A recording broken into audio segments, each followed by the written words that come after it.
देखिए, हमने उपनिषद साहित्य पर चल रहे थे। हमारा फर्स्ट वीडियो इस पे कंप्लीट हो गया है, मतलब बन गया है, जिसमें हमने उपनिषद की व्युत्पत्ति पढ़ी थी। ठीक है, फिर उपनिषद के हमने 3 अर्थ पढ़े थे। ठीक है, दूसरा कह सकते हैं हम कि इसमें कौन कौन से विषयों को शामिल किया गया है। ठीक है, इसका अर्थ हमने पढ़ा था कि उपनिषद का अर्थ क्या है। ठीक है, इसमें जो विषय हैं कौन कौन से शामिल किए गए उनको भी हमने पढ़ा। तो हम फिर से एक बार रिपीट कर लेते हैं। ठीक है, मोटा मोटा कि उपनिषद जो है इसकी व्युत्पत्ति उपसर्ग और निउपसर्ग से मिलकर सद धातु से मिलकर के बनी है। सद यानी बैठना, गुरु के समीप बैठ कर के ज्ञान की प्राप्ति करना ही क्या कहलाता है? उपनिषद कहलाता है। ठीक है, इसके 3 अर्थ भी हमने पढ़े थे। यास्क जो हुए हैं उन्होंने अपने निरुक्त ग्रंथ में क्या कहा है, इनका अर्थ स्पष्ट किया है। एक सद का अर्थ होता है विचरण। ठीक है, एक सद का अर्थ होता है विचरण, दूसरे अर्थ होता है गति और तीसरे का होता है शिथिलता प्राप्त करना। तो इस प्रकार से इसके 3 अर्थ पढ़े थे। ठीक है, इसका जो विषय है, विषय क्या पढ़ा था हमने कि इसमें आत्मा, ब्रह्म, ठीक है, सृष्टि, जीवात्मा, पुनर्जन्म, कर्म, नैतिकता आदि का क्या किया गया है, इनमें विवेचन किया गया है। तो इस प्रकार कह सकते हैं उपनिषद साहित्य का हमारा ये व्युत्पत्ति, अर्थ और इसके विषय हो गए हैं। ये हमने पढ़ा था शंकराचार्य। तो शंकराचार्य ने के कहा है कि उपनिषाद्यति सर्व निरर्थकम संसारम विनाश्यति, यानी जो उपनिषद है वो क्या करता है, जो निरर्थक संसार है, ये उपनिषद क्या करता है, जो निरर्थक संसार है उसका क्या करता है, नाश। निरर्थक संसार का मतलब है कि इस पुनर्जन्म लेना, जन्म मृत्यु के चक्र में आना, उसी को निरर्थक संसार उन्होंने बोला है। तो देखते हैं हम आगे इसकी संख्या। ठीक है, तो मूलतः हम इनकी संख्या पढ़ते हैं। तो सबसे पहले आते हैं इनकी संख्याओं पर। भाई साथ के साथ अपने नोट्स बनाते चलो। मैं पर डे प्रत्येक टॉपिक का आपको कंप्लीट वीडियो देने का प्रयास कर रही हूँ। ठीक है, तो आप इनको कंप्लीट करते चलें। अपने बुक्स में भी, बुक्स और वीडियो को साथ में लेकर के नोट्स बनाने का प्रयास करें। ठीक है, तो आप उपनिषदों की संख्या देखते हैं। ठीक है, मुख्यतः इसकी कितने माने गए हैं, 14 उपनिषद माने गए हैं। कितने माने गए हैं उपनिषद, कितनी संख्या मानी गई है इनकी, 14। लेकिन जो 10 है वो क्या है, महत्वपूर्ण है। हम जो पढ़ते हैं अधिकांशतः वो कितने पढ़ते हैं, 10। संख्या मानी गई है 14 और पढ़ते हैं 10। और इन 10 पर 10 के कौन किसने माना है, शंकराचार्य ने। शंकराचार्य ने क्या माना है, 10 महत्वपूर्ण उपनिषद माने हैं। तो उन्होंने अपने, शंकराचार्य ने अपने भाष्य में लिखा है। कौन कौन से 10 लिखे हैं, भाष्य में लिखा है। आप साथ के साथ ऐसे नोट्स बनाइए। ठीक है, बहुत अच्छा लगेगा। तो देखिए इन्होंने कौन कौन से उपनिषद बताए हैं। तो श्लोक के माध्यम से इन्होंने उपनिषद रखे हैं। ईश केन, ठीक है, ईश केन कठ प्रश्न मुंड, ईश केन कठ प्रश्न कठ, ठीक है, कठ आएगा, कंठ नहीं, कठ, कठ प्रश्न मुंड, ठीक है, और है मांडुक्य तीतरी, मांडुक्य तेतरी, तितरी का मतलब तेतेरी है। ठीक है, हमने पढ़ते आ रहे हैं। एतेर्यम चे छांदोग्यम, एतेर्यम चे छांदोग्यम, एतेर्यम चे छांदोग्यम बृहदारण्यकम तथा, बृहदारण्यकम तथा। तो इसमें हमारे जो ये श्लोक अगर आप याद कर लेते हो तो आपको ऐसे 10 रटने भी नहीं पड़ेंगे। तो ईश केन कट प्रश्न मुंड मांडुक्य तीतरी एतेर्यम च छांदोग्यम बृहदारण्यक तथा। तो आपके इसमें देखो नाम से स्पष्ट हो गए हैं सभी। दोबारा इनको लिखना चाहो तो लिख लीजिए सभी। तो एक हो गया ईशावास्य उपनिषद, दूसरा हो गया केनोपनिषद, तीसरा हो गया कठोपनिषद। चौथा हो गया प्रश्नोपनिषद। पांचवा हो गया मुंड उपनिषद, मुंडोपनिषद। छठवा हो गया आपका मांडुक्य उपनिषद। छठवा हो गया आपका मांडुक्य उपनिषद।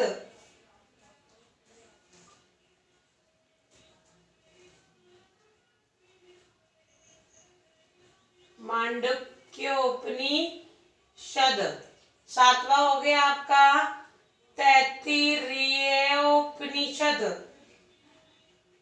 ठीक है, हमने उपनिषद को गुण कर दिया है इसी में। ठीक है, एक है आपका ऐतरेय उपनिषद। नौवां हो गया आपका छांदोग्य उपनिषद।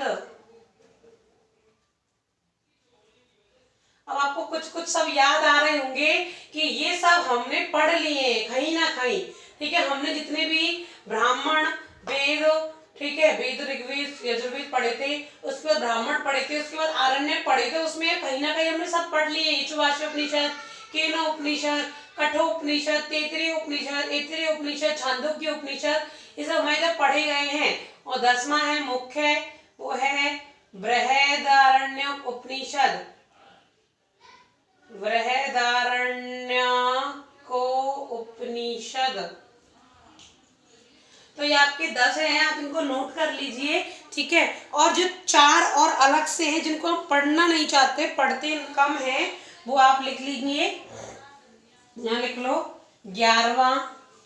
ठीक है, तो 11वां कौशितक्य उपनिषद। कौशितक्योपनिषद। 12वां है आपका श्वेताश्वरोपनिषद।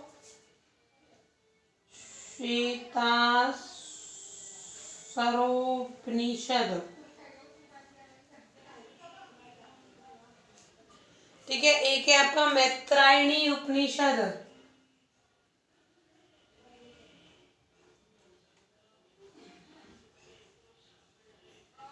और 14वां है आपका महानारायणी उपनिषद। महानारायणी उपनिषद।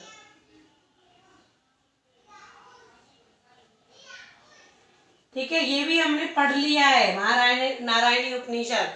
तो ये आपके हुई 14 उपनिषद। मुख्यतः शंकराचार्य ने अपने भाष्य में इन 10 उपनिषदों का वर्णन किया है। तो ये हुए अपने 10 और ये एक्स्ट्रा में 4। तो आप इन 10 को और 4 इनको ध्यान में रख सकते हैं। ठीक है, इसके बाद जो हमारा टॉपिक इसमें आता है, इनका हम वर्णन पढ़ेंगे सबका। ठीक है, लेकिन इससे पहले बहुत इंपॉर्टेंट टॉपिक है इसकी विषय वस्तु। ठीक है, ये भी बहुत जरूरी है। तो उपनिषदों की विषय वस्तु हम पढ़ेंगे। तो आप पहले ये संख्याओं का जो टॉपिक है ये नोट कर लेंगे।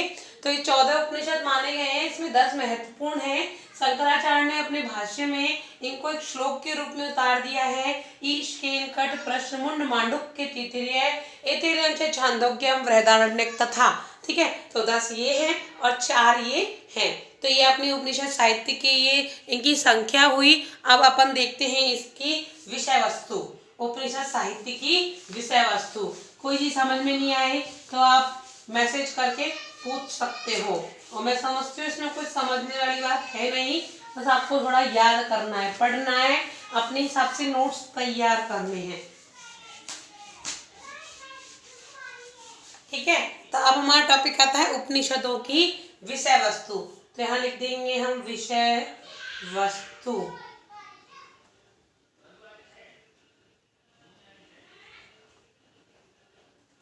ठीक है, तो देखिए सबसे पहले इसमें जो विषय वस्तु में टॉपिक आता है वो है गूढ़। ठीक है, गूढ़ आत्मविद्या का निरूपण। गूढ़ आत्मविद्या का निरूपण। ठीक है, गूढ़ का मतलब है रहस्यमय।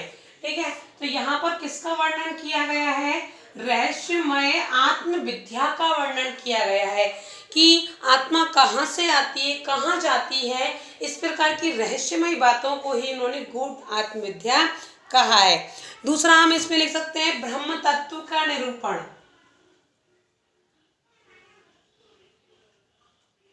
ब्रह्म तत्व का निरूपण, ठीक है। तो ब्रह्म तत्व सभी जानते हैं, ईश्वर को वो ब्रह्म तत्व माना गया है जहाँ ईश्वर निवास करता है, और ईश्वर को ही क्या माना है, ब्रह्म माना है।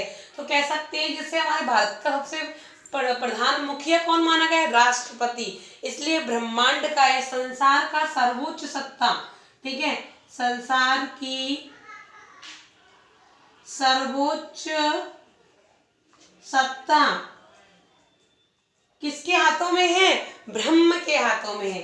तो संसार की सर्वोच्च सत्ता कौन है, ब्रह्म है, ठीक है। ऐसा किसमें कहा गया है, छांदोग्य उपनिषद में। तो देखिए यहाँ पर हम पढ़ते चलेंगे छोटी छोटी चीजें। तो छांदोग्य की मैं आपको बता देती हूँ, जो मैं आपको छोटे छोटे कोटेशन लिखाऊंगी, कोटेशन नेट के पेपर में डायरेक्टली आपसे पूछ लिए जाते हैं, क्योंकि मैंने पेपर दिया तो इसलिए मुझे पता है। आप भले पेपर उठा के देख लेना, कोई पुराने पेपर अगर आपकी नजर में हो तो आप उठा के देख लेना। तो देखिए छांदोग्य उपनिषद, ठीक है, इसमें क्या लिखा है, इस ब्रह्म तत्व का निरूपण किया है। तो सर्व खलम इदम, देखो सर्व खलविदम, सर्व खल इदम ब्रह्म है। इन्होंने क्या कहा है कि सर्व खलम खलु इदम ब्रह्म है, यानी ब्रह्म सत्य और आनंद के स्वरूप हैं, ठीक है। खलु का मतलब है, खलु यानी सभी, तो खलु में सत्य और आनंद सभी शामिल होता है। तो अब इसका हिंदी अर्थ लिखेंगे कि जो ब्रह्म है, ब्रह्म क्या है, सत्य, ज्ञान और आनंद के स्वरूप हैं, ठीक है। सर्व खलम इदम, खलु इदम ब्रह्म है। तो इन सबके सत्य, ज्ञान और आनंद के क्या माने गए, ब्रह्म को स्वरूप माना गया है। हमने देखो ये जो पढ़े हैं निर्गुण सगुण, तो ब्रह्म को भी दो प्रकार से बांट दिया है, निर्गुण और सगुण, ठीक है। तो आप इनको कितना भी अपने हिसाब से डिवाइडेशन कर सकते हो और कितना भी चाहे एक्सप्लेन कर सकते हो। तो ब्रह्म को दो भागों में बांट दिया, निर्गुण और सगुण। सगुण कौन है, जिसके गुणों को हम देख सके, अपनी इन प्रत्यक्ष रूप से उनका दर्शन कर सके, वो सगुण है। निर्गुण जिसके ना हाथ पांव दिखाई देते हैं, ना उसका कोई शरीर दिखाई देता है, ना माता पिता दिखाई देते हैं, तो वो निर्गुण कहलाते हैं। तो हमने यहाँ पे उद्धव वाले पाठ पढ़ा होगा 10th क्लास 12th क्लास में। जो निर्गुण का व्याख्यान कौन करता है, उद्धव जी करते हैं, ठीक है। और सगुण का व्याख्यान कौन करता है, गोपियां करती हैं। उनका मानना है कि श्री कृष्ण क्या है, सगुण है, सगुण भक्ति ही बहुत महत्वपूर्ण है, जबकि उद्धव जो है वो निर्गुण भक्ति को महत्वपूर्ण बताता है, ठीक है। तो आपका तीसरी जो विषय वस्तु आएगी वो है आत्म तत्व। तीसरी है आत्म तत्व, ठीक है। तो वही आत्म तत्व, तो अध्यात्म विद्या होने के कारण प्राय सभी उपनिषदों में आत्मा का विवेचन किया गया है, ठीक है। हमने ऊपर पढ़ा था गूढ़ आत्म विद्या, तो ये आत्म विद्या होने के कारण, ठीक है, ये आध्यात्मिक टॉपिक होने के कारण, ये आध्यात्मिक विषय, तो अध्यात्म विद्या, ठीक है, होने के कारण, अध्यात्म विद्या होने के कारण प्राय सभी उपनिषदों में, ठीक है, तो प्राय सभी उपनिषदों में, ये आप कोटेशन जरूर याद रखना है, ये बहुत बार पूछी गई है। सर्व खलमिदं ब्रह्म है कौन से उपनिषद में कहा गया है, छांदोग्य उपनिषद में कहा गया है, ठीक है। तो अध्यात्म विद्या होने के कारण प्राय सभी उपनिषदों में आत्मा का विवेचन है, सभी उपनिषदों में आत्मा का विवेचन है, ठीक है। तो आत्मविद्या का यहाँ वर्णन किया गया है। तो यहाँ पर क्या कर दी है, आत्मा शब्द की व्युत्पत्ति भी इसमें दी हुई है, ठीक है। विषय वस्तु इसमें तो आत्मन शब्द की व्युत्पत्ति भी दे दी, तो आत्मन शब्द है, ठीक है, आत्मन शब्द है जो किससे अर्थ, प्राण के अर्थ में आता है प्रयुक्त, ठीक है, प्राण के अर्थ में ये प्रयुक्त हुआ है। ऋग्वेद में इसे वायु का पर्याय भी माना गया है, किसमें, किसको, इस प्राण को वायु का पर्याय, प्राण को वायु का पर्याय, ठीक है, माना गया है। हम सभी जानते हैं हमारी सांसें जब तक चल रही हैं तब तक हमारे प्राण उपस्थित हैं, इसलिए वायु का पर्याय मान दिया किसको, प्राणों को, ठीक है। तो किसमें माना है, ये ऋग्वेद में माना है। ऋग्वेद में प्राणों को वायु का क्या माना है, पर्याय माना है। और क्या कह दिया, अर्णोर्ण्यानाम महतो महीनानाम, और क्या कह दिया, अर्णो अर्यणाम महतो महीनाम महीयान, ठीक है। यानी ये जो आत्मा है वो अणु से भी छोटा है और महत परिणाम से भी बड़ा, यानी कह दिया कि आत्मा जो है वो छोटी भी है और एक इसकी अगर इसका महत्वपूर्ण स्थान देखे तो बहुत विशाल है, ठीक है। तो अर्णो अर्णीय नाम महतो महीना, यानी इस यहाँ तो क्या कह दिया कि ये अणु से छोटा है, अणु से भी छोटा, और इसमें क्या कह दिया, परिणाम की दृष्टि से, परिणाम की दृष्टि से बहुत बड़ा, ठीक है, बहुत बड़ा। भाई सही बात है, इसका महत्व देखे, आत्मा का तो बहुत विशाल है, आत्मा नहीं तो इतना बड़ा जो शरीर दिखाई देता है वो कोई काम का नहीं है, ठीक है, लेकिन इसकी जो स्वरूप देखेंगे छोटा सा, तो वो कितना है, अणु से भी छोटा है। तो कह दिया अर्णो अर्ण्यनाम महतो महीयनाम। तो ये प्रकार आपके आत्मा का हुआ, ठीक है। एक आपके मांडुक्य उपनिषद में कहा गया है कि अयम आत्मा ब्रह्म है, ठीक है। जैसे हमने ये पढ़ी थी एक कोटिशन, तो यहाँ पर भी एक कोटिशन आएगी, वो किसमें से ली गई है, मांडुक्य उपनिषद, मांडुक्य उपनिषद में से ली गई है। और क्या कहा गया है कि अयम आत्मा ब्रह्म है, क्या कहा है, अयम आत्मा ब्रह्म है, यानी आत्मा को ही क्या कह दिया, ब्रह्म, यानी इतना श्रेष्ठ बता दिया आत्मा को कि वही ब्रह्म है। हम कहते भी हैं कि आत्मा जाकर ब्रह्म में लीन हो जाती है, तो मांडुक्य उपनिषद में क्या कह दिया, अयम आत्मा ब्रह्म है, ठीक है। चौथा आपका इसका विषय आता है वो है अद्वैत तत्व, अद्वैत तत्व। तो देखिए नाम से स्पष्ट है, अद्वैत, शंकराचार्य इसके प्रवर्तक माने गए हैं। अद्वैत, द्वैत का मतलब दो, अद्वैत का मतलब एक, तो इसमें क्या कह दिया कि आत्मा और परमात्मा अद्वैत है, आत्मा और परमात्मा क्या है, अद्वैत, ठीक है। तो अद्वैत का मतलब है कि आत्मा परमात्मा से भिन्न चीज नहीं है, आत्मा सो परमात्मा, परमात्मा सो आत्मा, इस बात को यहाँ स्पष्ट किया है किसमें, अद्वैत तत्व में, ठीक है। तो यहाँ पर वेदों और ब्राह्मणों में ब्रह्म और आत्मा को पृथक अर्थों में प्रयुक्त करने का प्रयास किया गया था, लेकिन यहाँ पर ऐसा प्रयास नहीं किया गया है, ठीक है। तो इसमें देखो अलग अलग आते हैं, इसमें देखो कह दिया कि प्रज्ञान ब्रह्म है, ज्ञान का स्वरूप ही क्या कहलाया, ब्रह्म कहलाया। अहम ब्रह्मास्मि, मैं ब्रह्म के समान हूँ, तो आत्मा का स्वरूप क्या है, ब्रह्मास्मि, यानी आत्मा और परमात्मा को एक करने वाले कोटिशन, यानी ज्ञान का स्वरूप ही क्या है, ब्रह्म, ठीक है। ज्ञान से परे, ज्ञान से पूर्व की जो अवस्था कहलाई है वो ब्रह्म कहलाई है।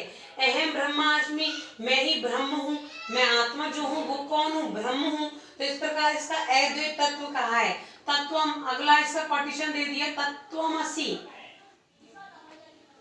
ठीक है, तत्वमसि यानी वही आत्मा और परमात्मा एक है।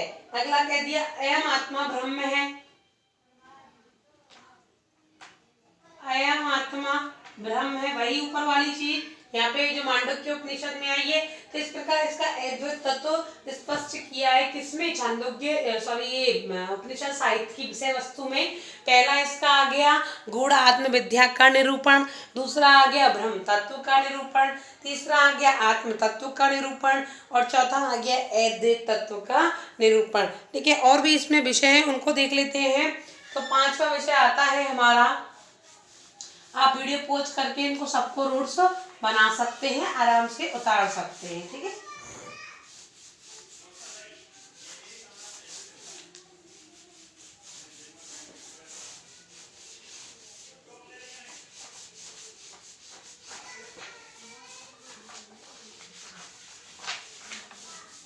ठीक है। तो अगला इसका चौथा हमारा आता है, वो है प्राण सिद्धांत। ठीक है, वही अभी हमने पढ़ा था, बस घूम फिर के वही टॉपिक है, बस थोड़ा सा इनको हमें एक्सप्लेन करना आना चाहिए, बस बिल्कुल कुछ भी अलग नहीं है। जो चीजें हम अपने ज्ञान में शामिल करते हैं वही चीजें हैं। तो देखिए प्राण सिद्धांत, तो जहाँ प्राण है, ठीक है, अभी प्राण हमने पढ़ा था कि प्राण वायु का पर्याय माना है किसमें, ऋग्वेद में। ठीक है, तो प्राण जो है हम सभी जानते हैं ये सर्वश्रेष्ठ माना गया है। सर्वश्रेष्ठ किससे, सभी इंद्रियों से।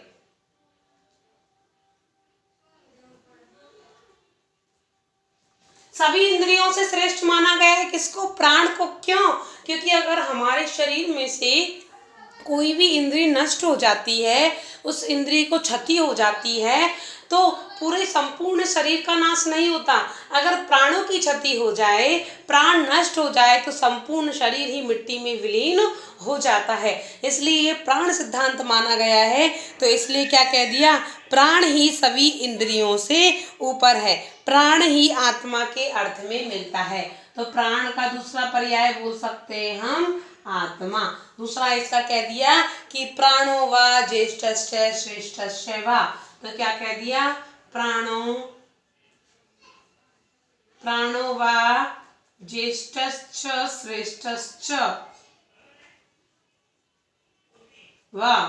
ठीक है, तो प्राण क्या है, सभी में ज्येष्ठ है और सभी में श्रेष्ठ है, सभी इंद्रियों से श्रेष्ठ माने गए हैं। 5वां आ सकता है अपना सृष्टि विज्ञान। 5वां है अपना सृष्टि विज्ञान।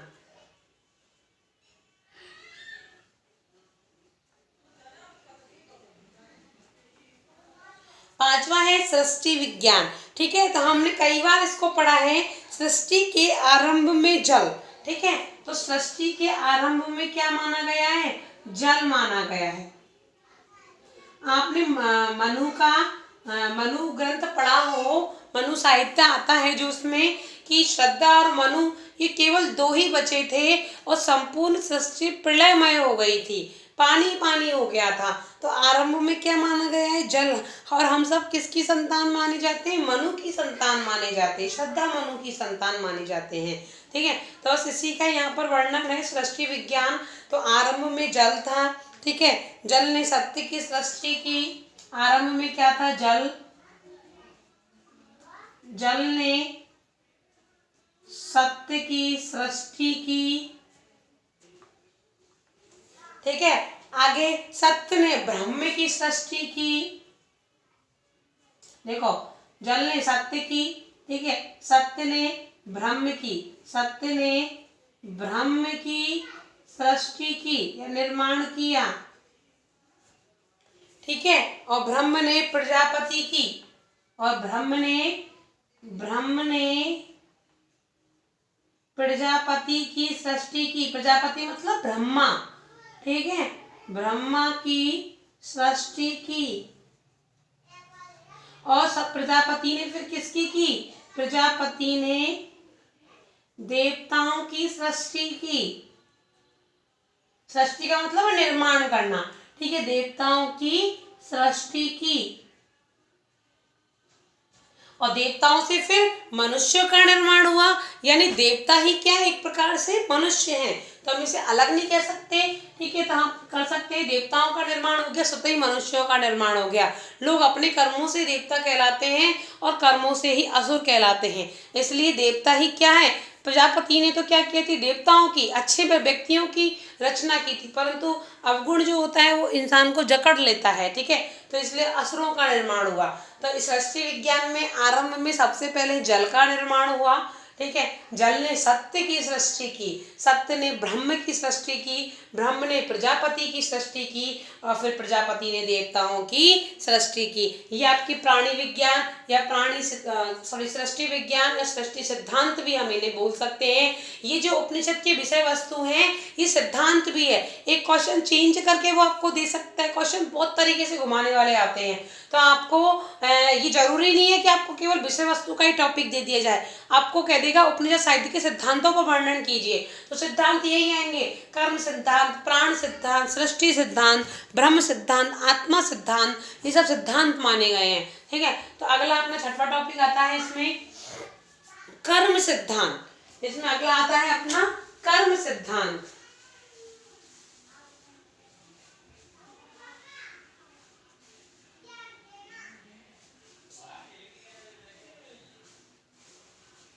ठीक है, देखो कर्म सिद्धांत भी बहुत सरल है। अगर वास्तविकता में देखें, कर्म का मतलब है कि हम जैसा कर्म करते हैं मनुष्य वैसा ही फल प्राप्त करता है। तो हमने भागवत में देखा था, जो श्री कृष्ण ने उच्चारित की थी उसको भागवत बोलते हैं, ठीक है। भागवत बोलते हैं, गीता बोलते हैं, ठीक है। भागवत में उसे हम दूसरे रूप में कह सकते हैं। तो कर्म सिद्धांत, उसमें क्या दिया गया, निरंतर कर्म करने का उपदेश। तो उपनिषद में भी क्या दिया हुआ है, निरंतर कर्म करने का उपदेश, कि मनुष्य को निरंतर क्या करते रहना चाहिए, कर्म करते रहना चाहिए, कभी भी फल की इच्छा नहीं करनी चाहिए, ठीक है। हम ये सोच रहे हैं कि हमारे पता नहीं एग्जाम हो, एग्जाम ना हो तो बढ़िया रहे, हम प्रमोट हो जाए तो बढ़िया रहे, लेकिन ऐसा नहीं है। इसलिए आप क्या, प्रमोट होना या ना होना वो आपके हाथों में नहीं है, ठीक है, वो समय बताएगा। लेकिन आपको क्या करते रहना चाहिए, लगातार कर्म करते रहना चाहिए, अपनी पढ़ाई जारी रखनी चाहिए। तो इन्होंने कह दिया कि निरंतर कर्म का उपदेश दिया है, ठीक है। एक याज्ञवल्क्य जी हुए हैं, ठीक है, याज्ञवल्क्य नाम सबने सुना ही होगा, ठीक है। याज्ञवल्क्य, उन्होंने क्या कह दिया कि मनुष्य जो सत्कर्म से,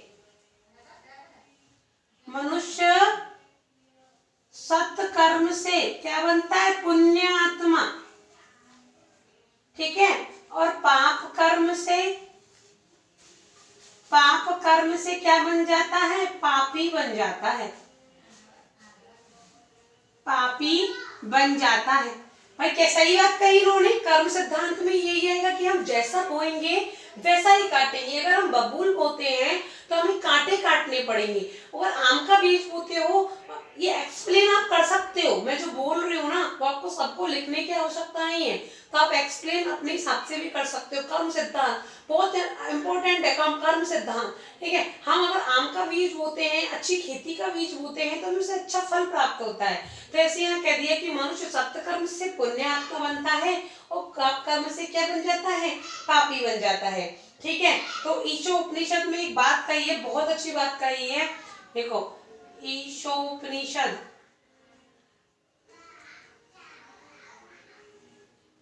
ठीक है, ईशोवाशोपनिषद, इसमें क्या कह दिया कि सत्कर्म से मनुष्य 100 वर्षों तक जीवित रहने की कामना कर सकता है।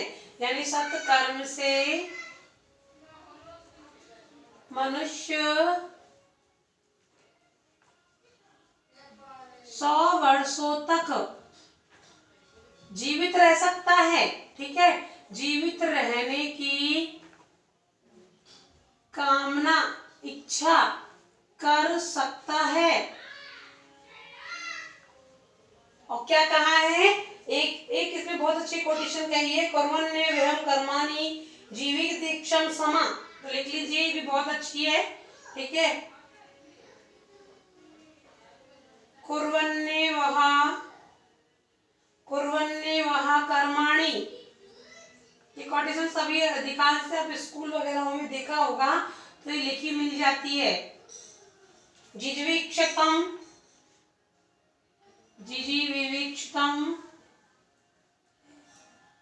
समा, क्या कहा है कि मनुष्य जो है वो अपने सत्कर्म से 100 वर्षों तक जीने की इच्छा कर सकता है, ठीक है। और एक पापी व्यक्ति होता है वो ऐसी इच्छा नहीं कर सकता, करने को सभी करते हैं लेकिन वो जी नहीं सकता, ऐसा ईशावास्योपनिषद में कहा गया है। आपका लास्ट इसमें आता है सिद्धांत, वो है नैतिक सिद्धांत, ठीक है। इसके बाद अपन पढ़ेंगे सीधा सीधा उपनिषद, तो इसको हम पढ़ लेते हैं जिससे आपके आज का वीडियो कंप्लीट होगा, ठीक है। तो ये है आपका नैतिक सिद्धांत, हम यहाँ पढ़ लेते हैं लास्ट 7वां सिद्धांत, वो है नैतिक सिद्धांत। 7वां नैतिक सिद्धांत, ठीक है। तो नैतिक सिद्धांत हम सभी जानते हैं, उत्कृष्ट कर्म, ठीक है, ऊंचे कर्म, उत्कृष्ट कर्म वही है जो क्या कर सके, हमारे लक्ष्य की प्राप्ति करा सके। उत्कृष्ट या उत्कृष्ट लिख सकते हैं, ठीक है। उत्कृष्ट कर्म वही है जो लक्ष्य की प्राप्ति करवा सके, ठीक है, उसी को नैतिक सिद्धांत बोला है। नैतिकता किसे कहा है कि हमारे कर्म इतने उच्च होने चाहिए जिससे हम जो लक्ष्य हम प्राप्त करना चाहते हैं, वैसे तो वेदों का जो लक्ष्य माना गया है वो मोक्ष माना गया है, वेदों में जो लक्ष्य माना गया है वो क्या है, मोक्ष माना गया है, ठीक है। तो जो मोक्ष की प्राप्ति अगर हम हो जाए तो वही क्या कहलाएगी, नैतिकता कहलाएगी, ठीक है। तो देखिए कठोपनिषद में श्रेय और प्रेय का अंतर दिखाया गया है, ये भी देख लीजिए आप। ये आपको कई बार देखने को सुनने को मिलेगा। तो एक कठोपनिषद है, हमने नाम पढ़ा भी है इसका, कठोपनिषद। इसमें श्रेय, ठीक है, और प्रेय, इन दोनों में क्या बताया है, अंतर बताया है। तो श्रेय का मतलब क्या है और प्रेय का मतलब क्या है, ये भी देख लीजिए। श्रेय का मतलब है ज्ञान, वैराग्य, ज्ञान वैराग्य, ठीक है, आदि। और प्रेय कह सकते हैं हम धन, पुत्र, भवन, यानी भौतिक वस्तुएं। प्रेय का मतलब है भौतिक वस्तुएं और श्रेय का मतलब है अलौकिक वस्तुएं जिनसे हमें, तो जो इसमें कठोपनिषद में कहा है जो बुद्धिमान व्यक्ति होगा, ठीक है, जो बुद्धिमान व्यक्ति होगा वो श्रेय का क्या करेगा, वरण करेगा, और प्रेय का क्या कर देगा, त्याग कर देगा। लेकिन हम वास्तविक जिंदगी में अगर देखते हैं तो हम प्रेय का वरण करते हैं, त्याग तो हम श्रेय का भी नहीं करते लेकिन प्रेय का भी हम त्याग नहीं करना चाहते, क्योंकि लौकिक जीवन को चलाने के लिए प्रेय बहुत आवश्यक है। प्रेय का मतलब धन, पुत्र, भवन, सभी चीज़ों की हमें क्या है, आवश्यकता है। तो तैत्तिरीय उपनिषद में इस नैतिकता सिद्धांत को स्पष्ट करते हुए आगे क्या लिखा है, लास्ट देखते हैं। तैत्तिरीयोपनिषद, इसमें क्या क्या नैतिकता, क्या क्या नैतिकता है, सत्यम वद है, सत्य बोलो भाई, ठीक है, ये नैतिकता है, सही है। धर्मचर्य है, धर्म का आचरण करो, तो धर्मम चर्य है, धर्म का आचरण करो। स्वाध्याय, स्व अध्याय आत्मनेपनिषद है, यानी स्व अध्याय करो, स्वाध्याय, स्वाध्याय माने है प्रमद है, मनुष्य को क्या करना चाहिए, अपना स्वयं का अध्याय करते हुए उसी में मग्न रहना चाहिए। इसको क्या कह दिया उन्होंने, नैतिक सिद्धांत बता दिया। तो ये आपकी उपनिषद का हमने अर्थ पढ़ लिया, उपनिषद साहित्य की विषय वस्तु कंप्लीट कर ली। इसके बाद पढ़ेंगे हम ऋग्वेदीय उपनिषद, ठीक है, जो जो ऋग्वेद के अकॉर्डिंग आएंगे वो हम पढ़ेंगे अगली वीडियो में।